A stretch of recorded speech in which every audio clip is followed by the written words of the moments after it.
या ऑनलाईन क्लासमध्ये सर्व बी ए प्रथम वर्षातील सेकंड सेमिस्टरमधील विद्यार्थ्यांचं स्वागत करतो. विद्यार्थी मित्रो, आजच्या तासाला आपल्याला आपला जो सेकंड सेमिस्टरमधील चौथा पेपर आहे महाराष्ट्राची अर्थव्यवस्था, या पेपरचा आज आपल्याला सिलेबस लिहून घ्यायचा आहे.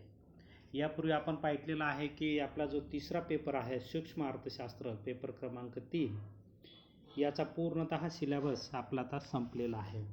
म्हणून आपल्याला हा आपला दुसरा पेपर, चौथा पेपर सेकंड सेमिस्टरमधील हा आज सुरू करायचा आहे. तर हा पेपर आपल्याला एकूण 75 मार्काचा असेल.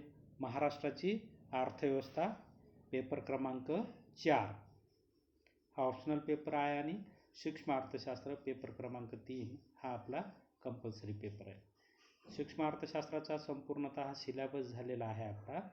तर आता आपल्याला इकॉनॉमी ऑफ महाराष्ट्राची अर्थव्यवस्था या पेपरचा आज सिलेबस घ्यायचा आहे. हा पेपर आपल्याला एकूण 75 मार्कासाठी आहे. त्यामध्ये 50 मार्काची युनिव्हर्सिटीची एक्झाम होईल. विद्यापीठीय परीक्षा ही 50 मार्काची असेल आणि 25 मार्कासाठी तुम्हाला इंटरनल असेल. या 25 मार्काचं क्लासिफिकेशन याप्रमाणे आहे. त्यामध्ये 10 मार्काला एक टेस्ट असेल, 10 मार्काचं ट्युटोरियल असेल आणि 5 मार्काला तुम्हाला सेमिनार असेल. अशा प्रकारे एकूण 25 मार्काचं इंटरनल तुम्हाला या चौथ्या पेपरमध्ये असेल. चला तर लिहून घेऊया मग महाराष्ट्राची अर्थव्यवस्था या पेपर क्रमांक 4चा अभ्यासक्रम किंवा सिलेबस. क्या प्रकरण पहिले, युनिट फर्स्ट. प्रकरण पहिले, महाराष्ट्रातील सहकार चळवळ अशा प्रकारचं टायटल प्रकरण 1चं आहे. Cooperative movement in Maharashtra. महाराष्ट्रातील सहकार चळवळ. महाराष्ट्रामध्ये आपण पाहतो की सहकार चळवळीच्या माध्यमातून अनेक क्षेत्रामध्ये मोठ्या प्रमाणात कार्य केलं जातं. या कार्याचा अभ्यास आपल्याला या पहिल्या प्रकरणामध्ये करायचा आहे. महाराष्ट्रातील सहकार चळवळ हे त्याचं टायटल आहे. आता त्याच्यात उपमुद्दे घ्या, सब टॉपिक ज्याला आपण म्हणूया. याच प्रकरण 1मध्ये पहिला सब टॉपिक घ्या, त्याला ए कंसात देऊन टाका, सहकार. त्याचं टायटल घ्या सहकार. आता याला डॅश देऊन पुढे लिहून घ्या सहकाराचा कशाचा अभ्यास करायचा. त्यामध्ये सहकाराची व्याख्या,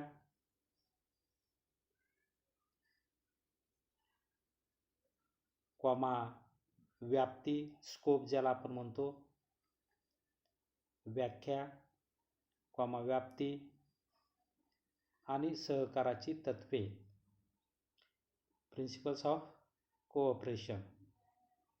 सहकाराची तत्वे.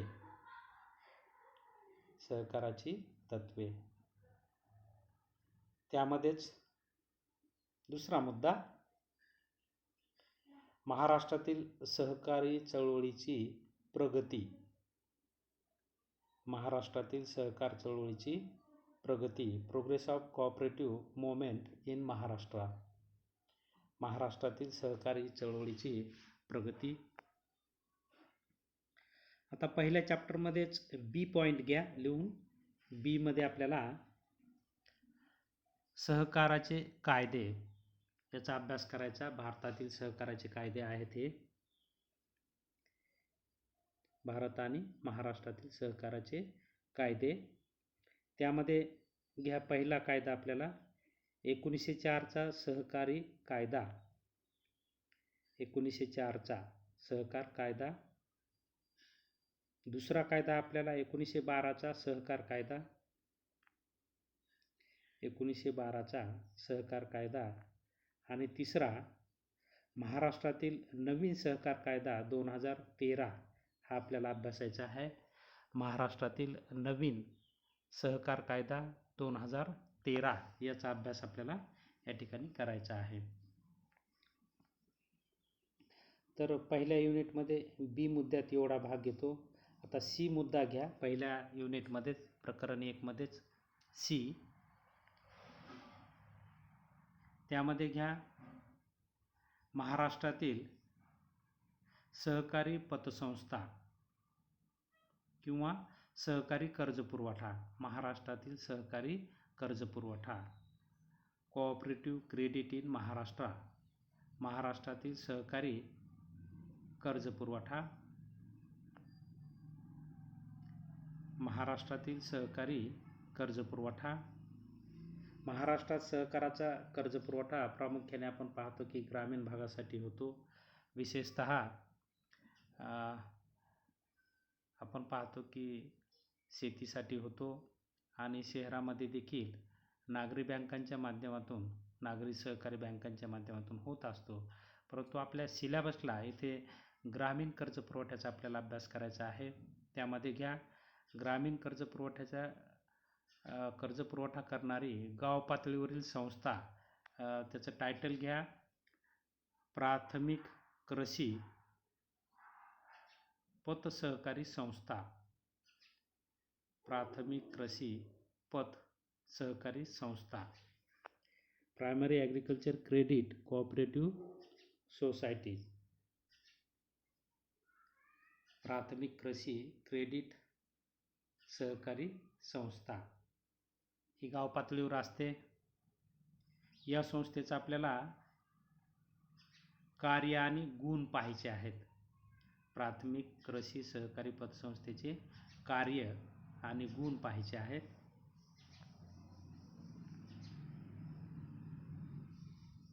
दुसरा मुद्दा घ्या जिल्हा सहकारी बँक, डिस्ट्रिक्ट कोऑपरेटिव्ह बँक, जिल्हा सहकारी बँक.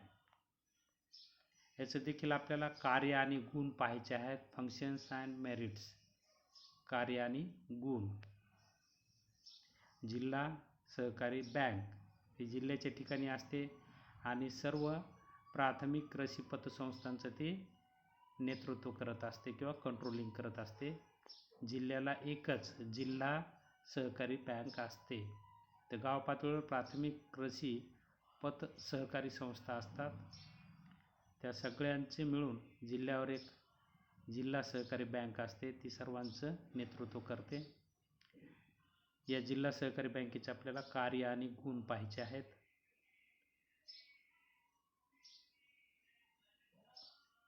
त्यानंतरचा मुद्दा घ्या राज्य सहकारी बँक, कार्य आणि गुण.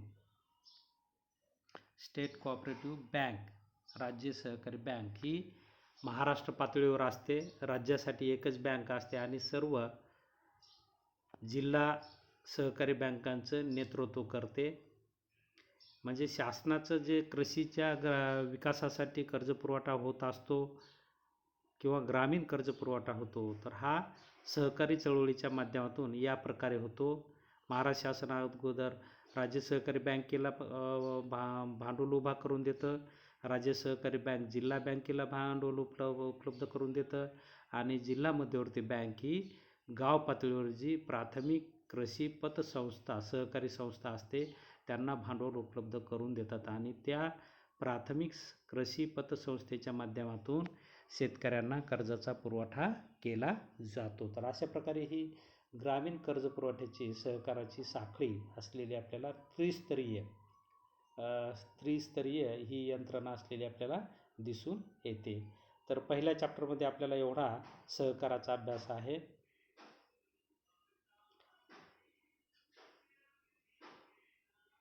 आता प्रकरण 2 घ्या. प्रकरण 2 युनिट 2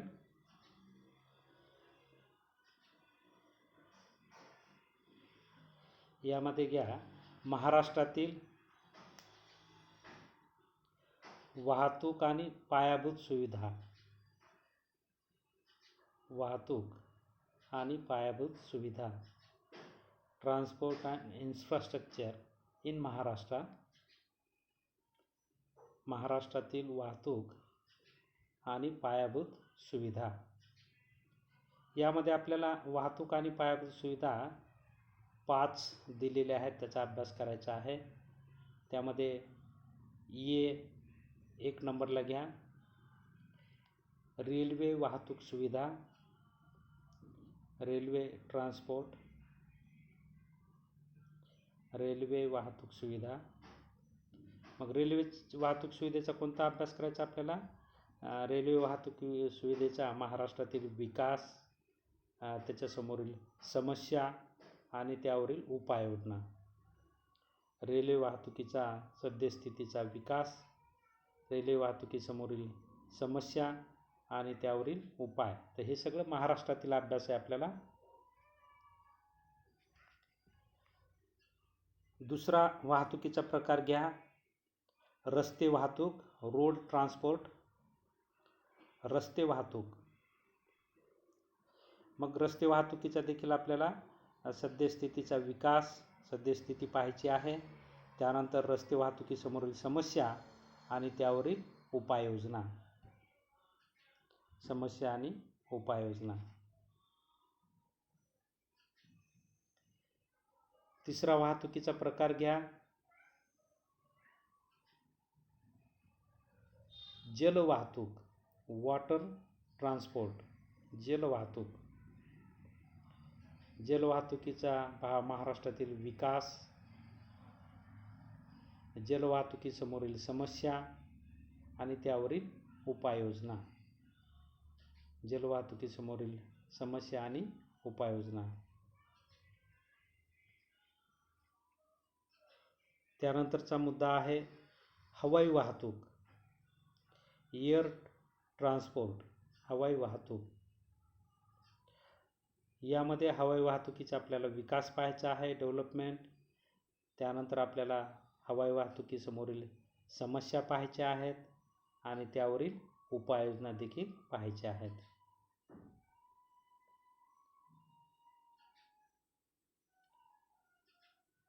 पाचव्या क्रमांकाला घ्या, महाराष्ट्रातील वीज निर्मिती, जनरेशन ऑफ इलेक्ट्रिसिटी. महाराष्ट्रातील वीज निर्मिती.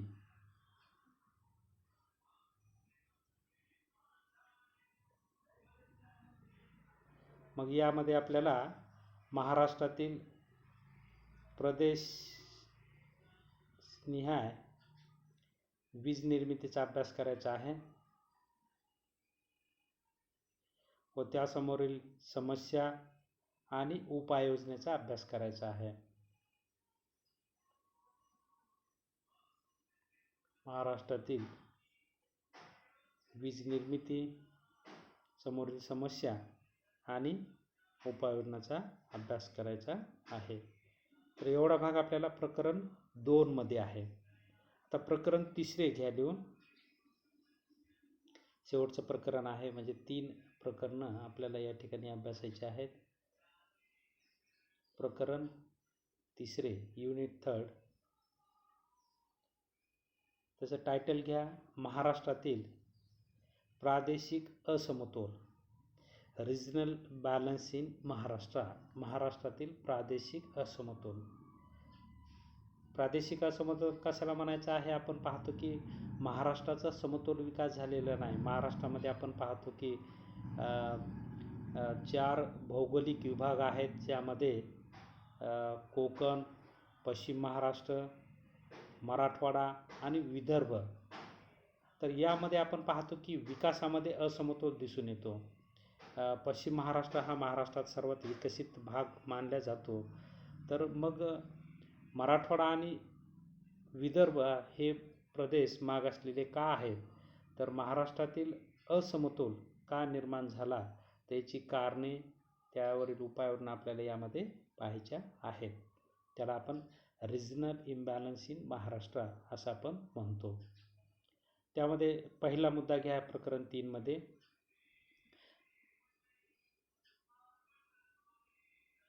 प्रादेशिक असमतोल हा मुद्दा घ्या आणि त्यामध्ये घ्या रिजनल इम्बॅलन्स हा मुद्दा घ्या. प्रकरण 3 मध्ये पहिला मुद्दा प्रादेशिक असमतोल. यामध्ये मग प्रादेशिक असमतोलाचा कुठला अभ्यास करायचा आपल्याला? त्यामध्ये घ्या व्याख्या, प्रादेशिक असमतोलाची व्याख्या, डेफिनेशन ऑफ रिजनल इम्बॅलन्स.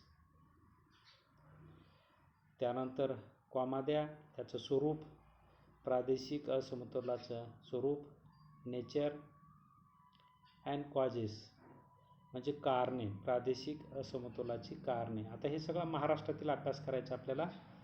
महाराष्ट्रातील प्रादेशिक असमतोलाची व्याख्या, त्याचं स्वरूप आणि त्याची कारणे, एवढा भाग मुद्दा क्रमांक 1 मध्ये पाहायचा आहे. आता मुद्दा क्रमांक यामध्येच बी द्या. मराठवाडा विकास मंडळ, मराठवाडा विकास मंडळ, मराठवाडा डेव्हलपमेंट बोर्ड, मराठवाडा विकास मंडळ. तर या मंडळाची आपल्याला रचना आणि कार्य पाहायचं आहे. मराठवाडा विकास मंडळाची रचना आणि कार्य पाहायचं आहे.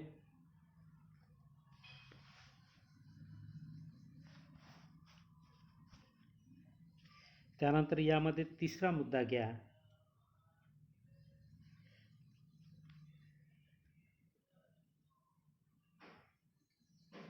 जिल्हा नियोजन आणि विकास मंडळ, जिल्हा नियोजन आणि विकास मंडळ.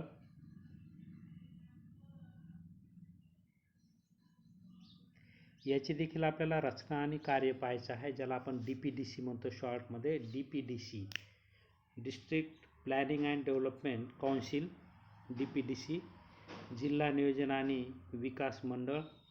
याची देखील आपल्याला रचना आणि कार्य पाहायचं आहे की प्रत्येक जिल्ह्याला महाराष्ट्रात एक जिल्हा नियोजन आणि विकास मंडळ असतं आणि जिल्ह्यातील सर्व नियोजन करण्याचं, विकासाचं नियोजन करण्याचं कार्य या मंडळाकडे दिल्या जातं आणि त्यानुसार महाराष्ट्र शासन कार्य करत असतं जिल्ह्याचा असमतोल दूर करण्याच्या अनुषंगाने. तसंच महाराष्ट्रातील असमतोल दूर करण्यासाठी मराठवाडा विकास मंडळाची स्थापना झालेली आहे. मराठवाडा जो मागासलेला प्रदेश आहे, या मंडळाच्या माध्यमातून शासन भांडवल उभा करून देतं आणि ते विकासावर खर्च केलं जातं आणि त्यामुळे प्रादेशिक असमतोल दूर करण्याचा प्रयत्न यातून केला जातो. त्याचं कार्य आणि रचना आपल्याला पाहायची आहे आणि त्याचबरोबर महाराष्ट्रातील प्रादेशिक असमतोलाची व्याख्या, त्याचं स्वरूप आणि त्याची कुठली कारणे या ठिकाणी जबाबदार आहेत ती पाहायची आहेत. तर अशा प्रकारे महाराष्ट्राच्या अर्थव्यवस्थेचा आपल्याला या 3 प्रकरणामध्ये अभ्यासक्रम अभ्यासायचा आहे. पहिलं प्रकरण आहे महाराष्ट्रातील सहकारी चळवळ. सहकारी चळवळ आपल्याला सुरुवातीला व्याख्या, व्याप्ती, सहकाराची तत्त्वे आणि आतापर्यंतची महाराष्ट्राची सहकारी चळवळीची प्रगती हे पाहायचं आहे. त्यानंतर आपल्याला सहकाराची कायदे पाहायचे आहेत. सहकाराचा 1904चा कायदा, 12चा कायदा आणि महाराष्ट्रामध्ये जो नवीन सहकाराचा कायदा आता 2013ला लागू केलेला आहे तो पाहायचा आहे. त्यानंतर आपल्याला पहिल्या चॅप्टरमध्ये आपण पाहतो की सरकारी कर्ज पुरवठा ग्रामीण अर्थव्यवस्थेसाठी ज्या माध्यमातून होतो त्याला आपल्याला त्या सहकारी कर्ज पुरवठ्याची जी त्रिस्तरीय रचना आहे त्या रचनेचा अभ्यास आपल्याला या ठिकाणी करायचा आहे.